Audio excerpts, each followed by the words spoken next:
¿Te atreverías a desafiar a las fuerzas ancestrales que protegen la selva? ¿Qué harías si un día una excavadora de 30 toneladas simplemente desapareciera, tragada por la tierra sin dejar rastro? Hoy te contaré una historia que te helará la sangre, una leyenda que cobra vida en las profundidades de la selva boliviana. Esto no es un cuento para dormir. Esto es el susurro del Yichi. La lluvia caía sin piedad sobre la selva de Santa Cruz, convirtiendo la carretera sin asfaltar en un río de lodo. Daniel, un joven ingeniero de La Paz, estaba a cargo de una importante obra vial. Para él, el aguacero era solo un contratiempo, pero para sus hombres, gente de la tierra, era una advertencia. «Jefe, es mejor que paremos», le suplicó Juan, el capataz, con la voz apenas audible sobre el estruendo de la tormenta. «El río está creciendo, y no es bueno hacer enojar al dueño de estas aguas». Daniel, un hombre de ciencia y de ciudad, sonrió con incredulidad. «Supersticiones», pensó. «El cronograma es el cronograma, Juan. Un poco de agua no nos va a detener. Tenemos que llegar al campamento». La camioneta 4x4 se abría paso a duras penas, patinando en el barro espeso. La vegetación era tan densa que parecía querer devorarlos, y la oscuridad era total, rota solo por la luz de los faros que cortaban la lluvia.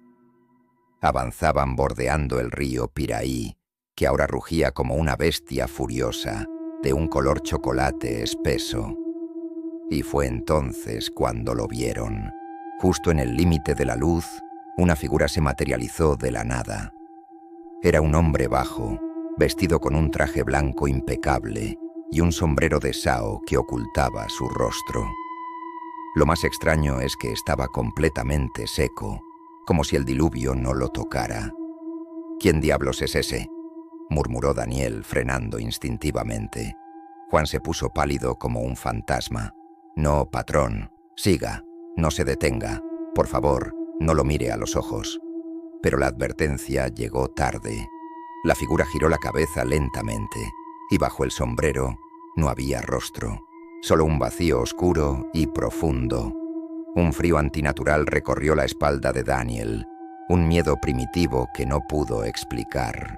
Pisó el acelerador a fondo, el motor rugió y la camioneta salió disparada, dejando atrás a la figura inmóvil que los observaba desaparecer en la tormenta.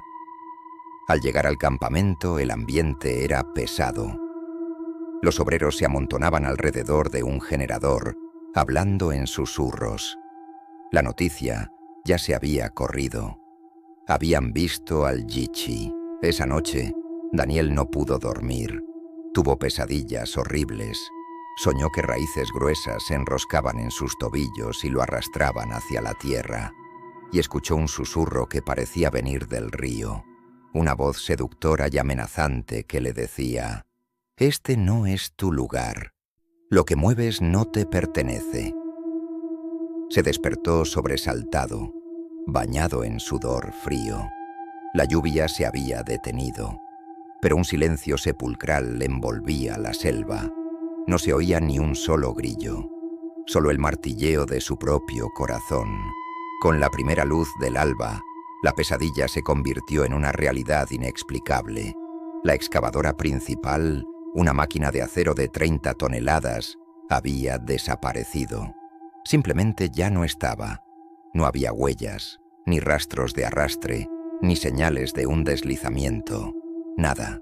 Era como si la tierra se la hubiera tragado, y en el lugar exacto donde la máquina había estado cavando, ahora brotaba un manantial de agua cristalina y helada. El pánico se apoderó de los hombres. «Es el Yichi», repetía Juan, temblando. «Le molestó que removiéramos la tierra, que cortáramos sus árboles. Hemos profanado su hogar». Daniel intentó aferrarse a la lógica. Debió ser un deslizamiento. La máquina debe estar en el fondo del río. Pero una búsqueda minuciosa no reveló nada. Era sencillamente imposible. A partir de ese día, las desgracias se multiplicaron. Las herramientas desaparecían misteriosamente. Los motores de los generadores dejaban de funcionar sin motivo. Por las noches, los hombres escuchaban cantos lejanos, melodías hermosas pero tristes que emergían de la jungla, seguidas por un llanto que te rompía el alma. Algunos obreros amanecían con arañazos en la piel, como si hubieran sido rasguñados por raíces mientras dormían. Daniel comenzó a obsesionarse. Pasaba horas junto al nuevo manantial, sintiendo una extraña y malsana atracción por sus aguas.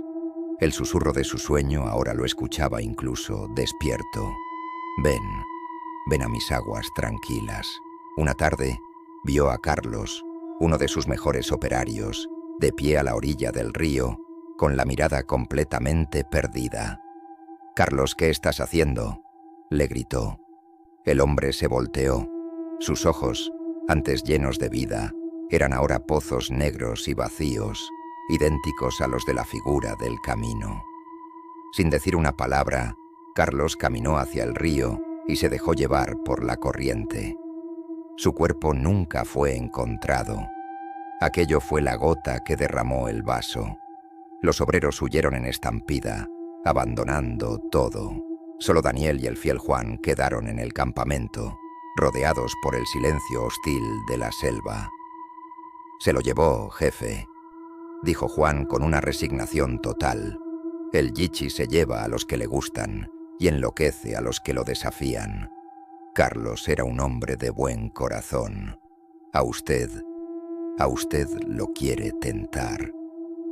Daniel ya no podía negarlo. La presencia era real. Una fuerza antigua y territorial que habitaba en el agua, en los árboles, en el aire. Esa noche, consumido por una mezcla de terror y orgullo herido, tomó una linterna y un machete. Tenía que enfrentarlo. No podía rendirse.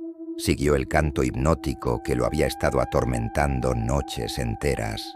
La melodía lo guió cada vez más profundo en la espesura, hasta un claro donde el río formaba un remanso perfecto.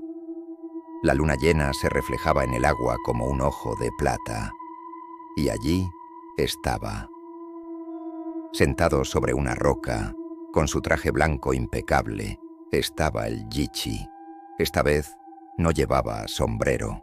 Su rostro era de una belleza aterradora, con rasgos delicados, pero con unos ojos de un verde fosforescente, como los de un caimán. Su cabello era una cascada de musgo y lianas. «Te llamé, hombre de hierro», dijo la criatura, y su voz sonaba como el agua corriendo sobre las piedras. «Te ofrecí mis aguas, pero tú solo traes máquinas que hieren la tierra y ruido que espanta a mis hijos». Daniel estaba paralizado. Intentó hablar, pero de su garganta solo salió un gemido ahogado. El Yichi se puso de pie. «¿No quieres irte? Entonces quédate, para siempre». Extendió una mano que no era del todo humana, con dedos largos y pálidos como raíces. Daniel quiso correr, pero sus pies no respondieron. Miró hacia abajo y vio, con horror, que las enredaderas del suelo se habían enrollado en sus tobillos y lo estaban arrastrando lentamente hacia la tierra húmeda. Gritó, pero la selva se tragó su voz. Luchó, pero la tierra era más fuerte. El susurro del Yichi llenó sus oídos, como una canción de cuna mortal. «Duerme en el barro, descansa en mis raíces. Sé uno con el bosque que despreciaste». Lo último que vio Daniel fueron aquellos ojos verdes, brillando en la oscuridad, justo antes de que el lodo lo cubriera por completo, sellando su tumba en el mismo lugar que había intentado conquistar. A la mañana siguiente, Juan solo encontró la linterna y el machete en el claro. El manantial seguía fluyendo, más cristalino que nunca, y dicen que, si hoy te acercas a ese tramo abandonado de la carretera, en los días de lluvia, podrías ver la figura de un hombre alto y pálido, con ropas de ingeniero, de pie junto al agua, con los ojos vacíos y los pies convertidos en raíces, susurrando advertencias que solo el río puede entender. El Yichi Había conseguido un nuevo guardián para su reino. Algunas leyendas son más que simples historias. Son advertencias. La próxima vez que te internes en la naturaleza, recuerda a Daniel. Escucha con respeto, porque podrías oír el susurro del Yichi. Gracias por acompañarme en este viaje aterrador. Si te gustó la historia, no olvides dejar tu like, suscribirte y activar la campanita para no perderte ninguna leyenda. Nos vemos en el próximo video.